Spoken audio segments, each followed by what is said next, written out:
we're joined by Katie Miller. Katie Miller podcast, rocketing up the charts all across America. And Katie, I got to say, happy to see all your success. Also, just happy to see you tell that jerk, Jenk, whatever his name is, what you really think of him over on Piers Morgan's show. I saw that you weren't having any of this with the let's just trash Israel constantly, as Jenk does, and then say that it has somehow nothing to do with Jewish people. There's Israel, Jewish people. These are two separate entities entirely. Did I lose my cool with him where I had a logical argument? Absolutely. Did I have a better logical argument to make? Absolutely. But when you see someone like him who's like sweating and can't pull it together, I wasn't thinking very clearly. But what I can tell you is someone who's funded by the Muslim Brotherhood and is a supporter of Hamas, they typically have only one meaning when they say Israel. Not everybody. And do I stand by everything Israel's done? Absolutely not.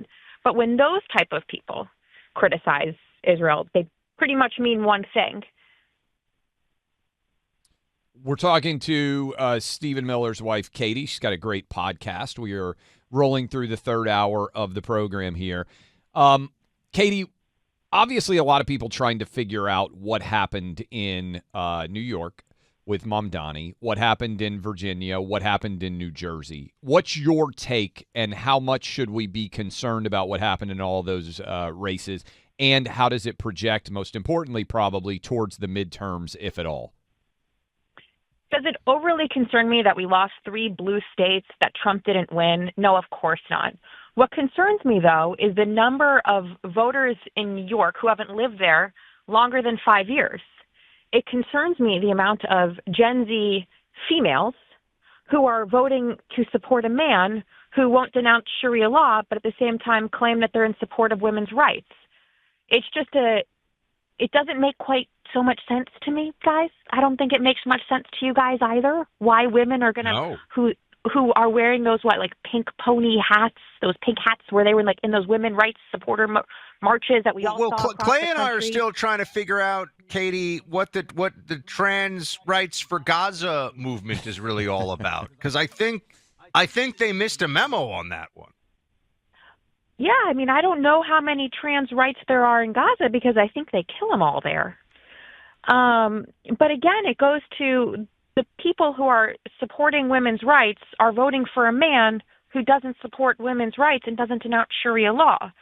What has we gone wrong as a country where young women aren't voting for people who support their own ideals, and they vote for people who are against the rights that they are seeking and vote against their elevation?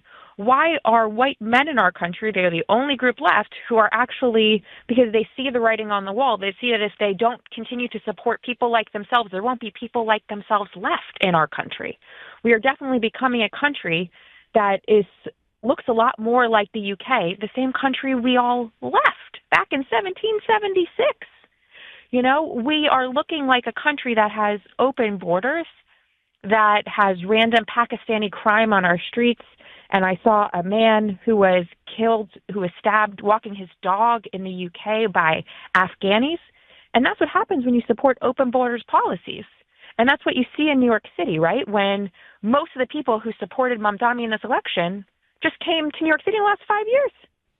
What is that? No, it's totally true. We talked about those numbers on the show on Wednesday, yesterday's program. We're talking to Katie Miller. You can check out her podcast, video podcast version of that as well, that is out there everywhere. We were talking about women being unwilling to stand up for other women. I don't know if you've seen this story out of the National Women's Soccer League. It's one of the craziest stories that I've seen in some time.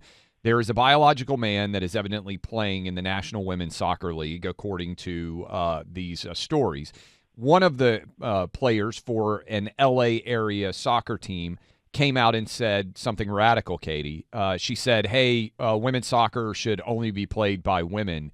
The Angel City team in L.A. then had a press conference where they ripped this teammate of theirs for saying women's soccer should only be played by women, accused her of being transphobic, which is quite predictable, but also accused her of being racist because the player in question happens to be black. Why are women actually the worst defenders of women's athletics out there. There are a lot of people like Riley Gaines. They're brave. This is a vast majority opinion. But the actual athletes themselves seem intent on erasing themselves. What's going on here? Who's the undoing of Western civilization? It is the liberal white woman.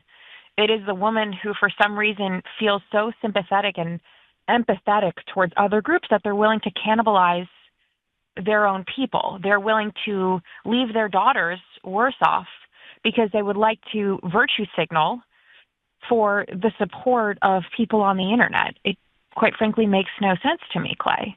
Why is it that we can't just say women are biologically women? Why is it that we want to say that biological men who don't have a uterus, who don't have periods, who don't have cycles and play differently, by the way, when you have different hormonal changes at different time of the month, those women are not men, and men are not women. You know, if you saw, I don't know if you guys saw this, but Glamour magazine in the UK had 9 biological men on their cover. Oh, yeah. Oh, yeah. I remember growing up, by the way, I didn't grow up wanting to be a man. I grew up wanting to be a woman. So I don't know what Glamour magazine is doing except saying that men are better at being women than women, which is exactly Here we what have, these sports are doing. by the way, we have Sydney Sweeney, who somehow has become a symbol of, I don't know, conservatives, the right, Trump. I would just say, Buck, a symbol of it's good to be pretty, and I'm just going to own being pretty. Well, but what I was going to say is the media acts like she's some partisan figure. It's like, no, she's just like, I'm a hot chick, and I'm using it to sell tickets and, make money. And a very attractive lady, another way of saying this.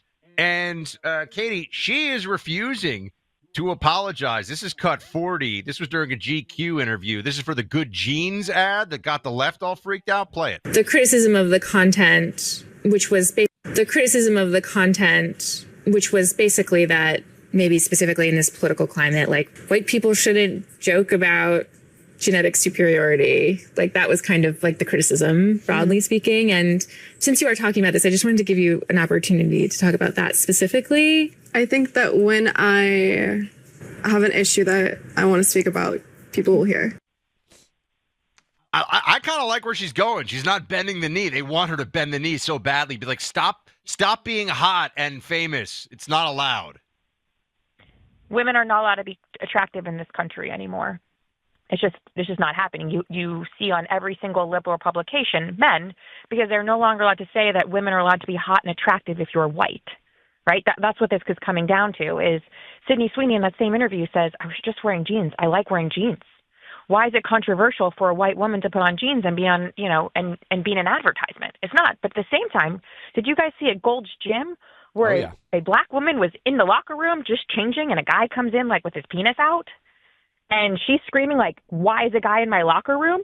And they kick her out?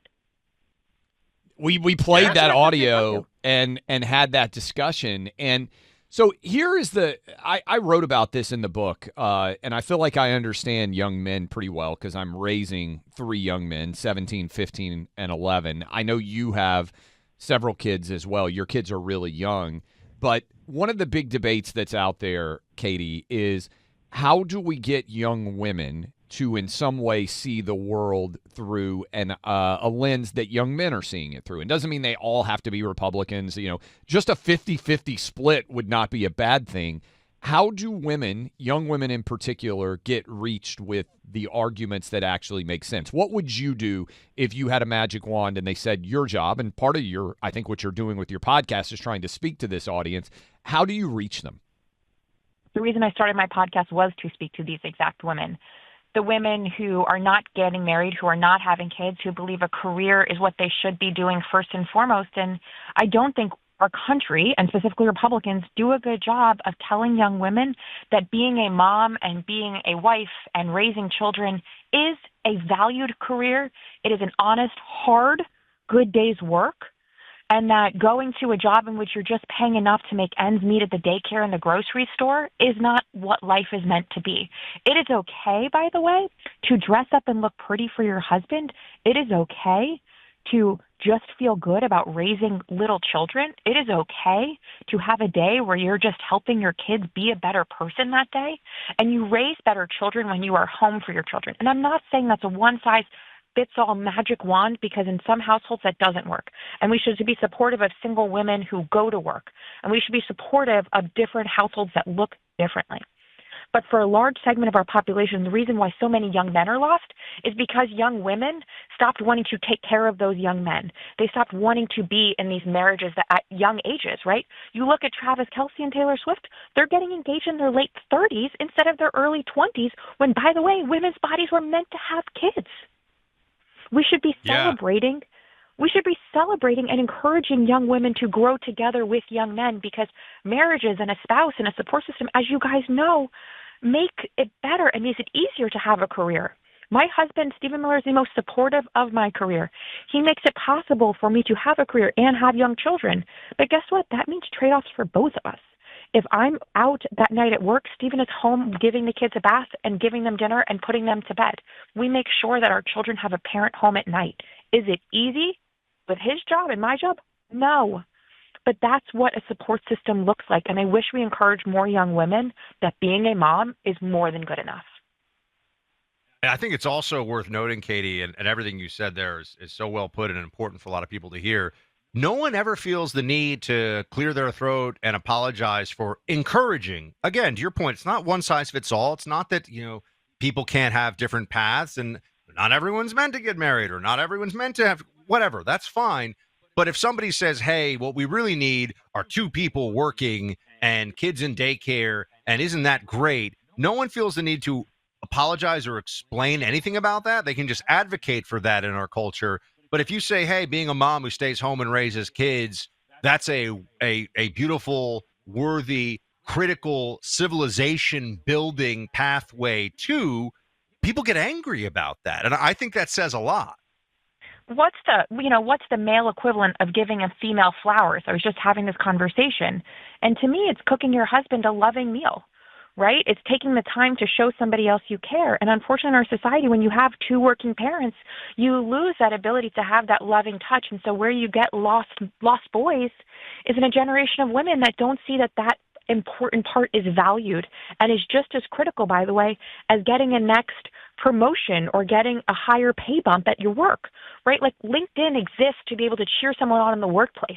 That doesn't exist in a corresponding value to a stay-at-home mom, right? People celebrate you when you have a baby, but there isn't that same village anymore for when your child has its first steps, or when you get through a tough day, or when you cook a really good turkey or chicken at dinner, right? And I'm like, man, I killed it today. But me killing it today on cooking a really good dinner doesn't get me the same praise from coworkers, because my coworkers are little children. That, killing a presentation or having that next salary increase gets you that same level of praise from our society. And we should do more to praise moms and to praise women, because then they would be encouraged to have a career path that is just raising kids, that is that same level of value as getting paid more. Because why in our society do we only value paying women more as that's your worth? Last question for you, Katie, and we know you're busy. The results on Tuesday, the one that Buck and I can't get over is Jay Jones being elected as the chief law enforcement officer of the state of Virginia, after saying that he'd like to see the kids of his political opponents murdered, that he would piss on their graves. I mean, truly vile things. What does it say about the Democrat Party that they would consider him to still be electable, to elect him and have him win by 6 in the wake of what we already saw happen with President Trump, in the wake of what we certainly have seen happen with Charlie Kirk, to endorse violent ideation like this? That's the one result that I couldn't get past. You got young kids. You've got someone who's in the political arena. What was your reaction to that result? I have 3 young children who live in the state of Virginia. So you can imagine how sad it is when you see your neighbors vote for somebody who wishes the equivalent of my children dead. And what you're seeing here is when partisanship wins out, and when Trump derangement syndrome wins out over common decency and human decency. What you're seeing also is when you have bad candidates and bad campaigns that are run in Virginia, and you just have Democrats who blindly support the Democratic candidate. Because the bottom line is that it is just really sad to see that people who are my neighbors, both to my left and my right, support somebody who wishes death upon our family and death upon families who think like us. I think of Meghan McCain, who also lives in Virginia. And that says that these law enforcement officers won't stand up for us when people are coming with that same level of rhetoric and hate and actionable intelligence that you need as a top law enforcement officer in Virginia. Why would anyone with children live in Virginia who think and vote as a Republican? It's a very scary time to be in our country. It's a very scary time to be a Republican. And I think it only gets worse before it gets better. And we saw that with the election of Jay Jones. Katie, we appreciate the time. Good luck speaking to all the different women out there that I think you can be incredibly impactful for culturally. And certainly we thank you for spending the time with us. Katie Miller Thank you podcast, everybody. Go check it out. Black Friday holiday deals already happening. Take advantage of them if you can. And I've got an incredible offer for you. It's super easy. What did I say? It's 7 weeks from today is Christmas. I was like, oh man, that kind of hit me because it's going to be here soon. And I want you to be able to make sure that you don't screw up Christmas. And one way you don't screw up Christmas is by going to check out Cozy Earth. Right now, you get 40% off everything. It's very simple. If you go to COZYEarth.com, that's CozyEarth.com, one word, use my name Clay as the promo code, you get 40% off right now. That is 40% off everything on the site. It can be the incredible sheets. It can be the cashmere sweater that producer Ali was wearing yesterday.